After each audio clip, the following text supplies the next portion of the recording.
दोस्तों आज हम बात करेंगे यूरोपीय महाद्वीप के पश्चिमी छोर पर स्थित पर्यटन और फेस्टिवल के देश कहे जाने वाले स्पेन के बारे में। लगभग 5 लाख वर्ग किलोमीटर में फैला स्पेन दुनिया का 52वां और रूस और फ्रांस के बाद यूरोप का तीसरा सबसे बड़ा देश है। इसकी सीमाएं मात्र 2 देश फ्रांस और पुर्तगाल से जुड़ती हैं। कुल 50 राज्यों वाले स्पेन की राजधानी मैड्रिड है, जो आकार और आबादी दोनों ही लिहाज से स्पेन का सबसे बड़ा शहर है। इसके साथ ही बार्सिलोना, सिविले, पाल्मा डी मलोरका और ग्रेनेडा यहाँ के सबसे बड़े शहर हैं। स्पेन की पॉपुलेशन लगभग 4 करोड़ 70 लाख है, जो जनसंख्या के लिहाज से दुनिया का 30वां और यूरोप का 6वां सबसे बड़ा देश है। यहाँ के पुरुषों की औसत आयु 83 साल और महिलाओं की लगभग 86 साल है, जो दुनिया के 5 सबसे ज्यादा उम्र तक जीने वाले देशों में शामिल है। यहाँ की आबादी का लगभग 76% हिस्सा ईसाई धर्म को मानता है, 2.3% इस्लाम और 1.7% अन्य धर्म को मानने वाले लोग हैं। बाकी बचे 20% लोग नास्तिक हैं, यानी वो किसी भी धर्म को नहीं मानते हैं। यहाँ का कॉलिंग कोड +34 और इंटरनेट डोमेन .es है और यहाँ के लोग ज्यादातर यूरोपीय देशों की तरह ही दाहिनी यानी राइट साइड गाड़ियाँ चलाते हैं।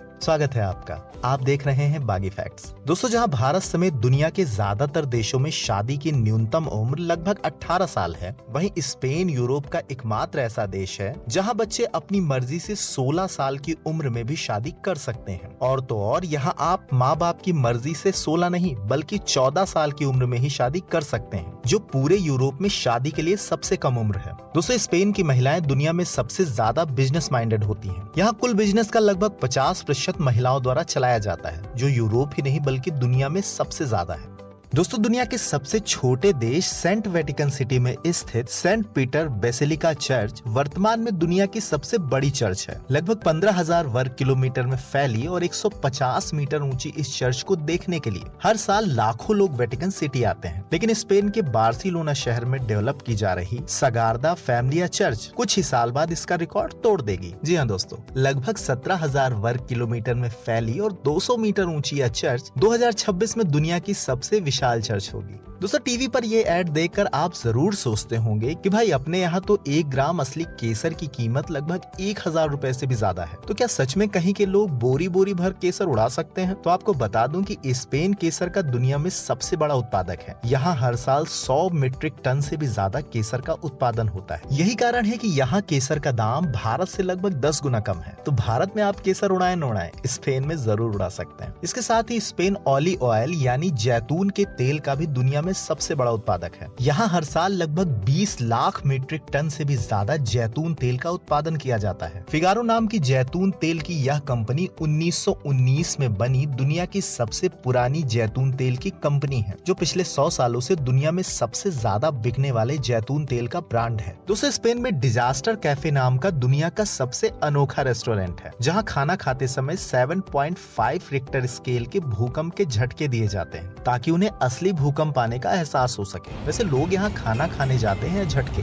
ये तो वही जाने। वैसे क्या आप कभी किसी अजीब थीम वाले रेस्टोरेंट में गए हैं? कमेंट करके जरूर बताएं। दोस्तों आपने टमाटो केचप, टमाटो प्यूरी और टमाटो चटनी जैसी बहुतेरी चीजों में टमाटर का नाम सुना होगा, लेकिन क्या आपने कभी टमाटर की होली का नाम सुना है? अच्छा, तो आपको भी जिंदगी ना मिलेगी दोबारा मूवी का वो टमाटर वाला सीन याद आ गया। जी हाँ दोस्तों, मैं उसी की बात कर रहा हूँ। दोस्तों स्पेन में ला टोमाटीना नाम का एक बेहद अनोखा फेस्टिवल होता है, जिसमें लोग एक दूसरे पर टमाटर फेंकते हैं और उसी टमाटर में लोटपोट होते हैं। हर साल अगस्त माह के आखिरी सप्ताह में होने वाले इस फेस्टिवल की शुरुआत सन 1945 में 2 व्यक्तियों के बीच मजाक में टमाटर की लड़ाई से शुरू हुई, जो आज स्पेन ही नहीं बल्कि यूरोप का सबसे फेमस फेस्टिवल बन गया है, जिसमें हिस्सा लेने के लिए हर साल दुनिया भर से लाखों लोग स्पेन आते हैं। दोस्तों फ्रांस की राजधानी पेरिस में स्थित एल्फिल टावर आज पूरी दुनिया में सबसे ज्यादा घूमा जाने वाला पर्यटन स्थल है, जिसे देखने के लिए हर साल 8 करोड़ से भी ज्यादा लोग फ्रांस आते हैं। लेकिन आपको जानकर हैरानी होगी कि एल्फिल टावर को बनाने का प्रस्ताव पेरिस से पहले स्पेन के बार्सिलोना शहर में किया गया था, लेकिन तब तत्कालीन स्पेनिश सरकार ने इसे वेस्ट ऑफ मनी कहकर ठुकरा दिया था। अभी हाल ही में जारी एक रिपोर्ट के अनुसार स्पेनिश सरकार एल्फिल टावर के प्रस्ताव को ठुकराना आज तक की अपनी सबसे बड़ी गलती मानती है। दोस्तों वो कहावत है ना,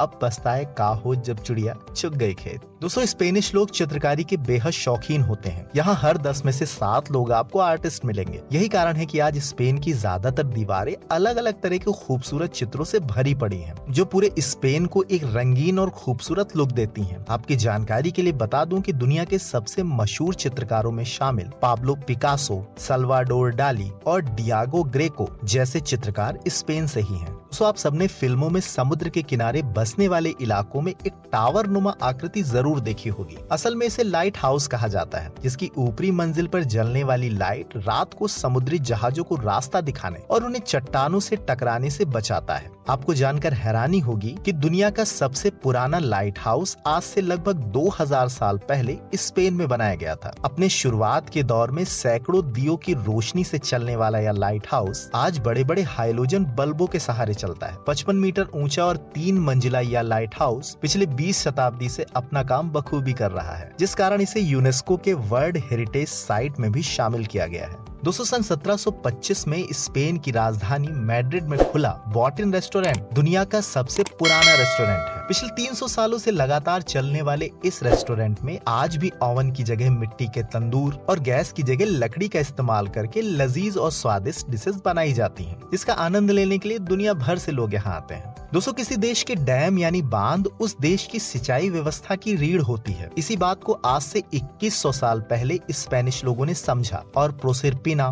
कॉर्नाल्वो और अल्मंसा नाम के दुनिया के 3 सबसे पहले बांधों का निर्माण कराया। ग्रेविटी पर आधारित यह तीनों डैम आज भी स्पेन की सिंचाई व्यवस्था का एक मजबूत हिस्सा हैं। दोस्तों जैसा कि मैंने आपको अपने नॉर्थ कोरिया वाले वीडियो में बताया था कि कैसे नॉर्थ कोरिया में किम जो युंग या फिर उनके परिवार के बारे में कुछ भी गलत बोलने पर आपको जेल में डाल दिया जाता है, वैसे ही स्पेन में भी उनके शाही परिवार के बारे में कुछ भी बोलना या फिर मजाक बनाना पूरी तरह से मना है। 3 परिवारों वाली यह शाही फैमिली स्पेन की सबसे ज्यादा रिस्पेक्टेड फैमिली है। वर्तमान में स्पेन के राजा फिलिप 6 और रानी लिटजिया ऑर्टिज हैं। शाही परिवार के किसी भी सदस्य का मजाक बनाना एक दंडनीय अपराध है, जिसके लिए आपको 50,000 यूरो तक का जुर्माना और 2 साल तक की सजा भी हो सकती है। दोस्तों अपने यहाँ लड़की को प्रपोज करना किसी जंग जीतने से कम नहीं है, लेकिन स्पेन में हर साल 23 अप्रैल से लेकर 27 अप्रैल तक प्रपोज डे नाम का एक बेहद अनोखा फेस्टिवल होता है, जिसमें लड़का अपने पसंद की लड़की को 5 दिनों तक बेहद अनोखे अनोखे तरीकों से प्रपोज करता है। और अगर लड़की को उसके प्रपोज करने के अतरंगी तरीके पसंद आ गए तो लड़की उसके साथ रिलेशनशिप में रहने को तैयार हो जाती है, वरना अगले 23 अप्रैल का इंतजार करिए। वैसे क्या आपने भी अपने पार्टनर को प्रपोज करने के लिए कोई अतरंगी तरीका अपनाया था? कमेंट करके जरूर बताएं।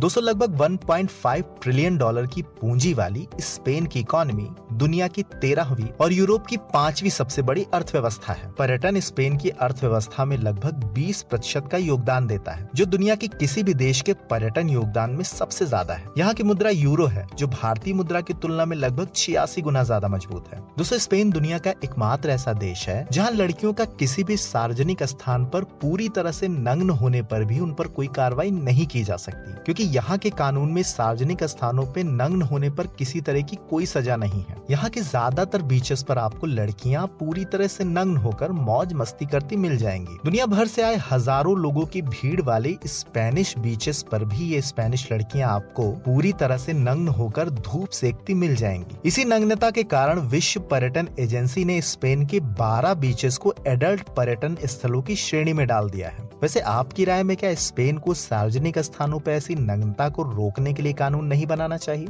कमेंट करके जरूर बताएं।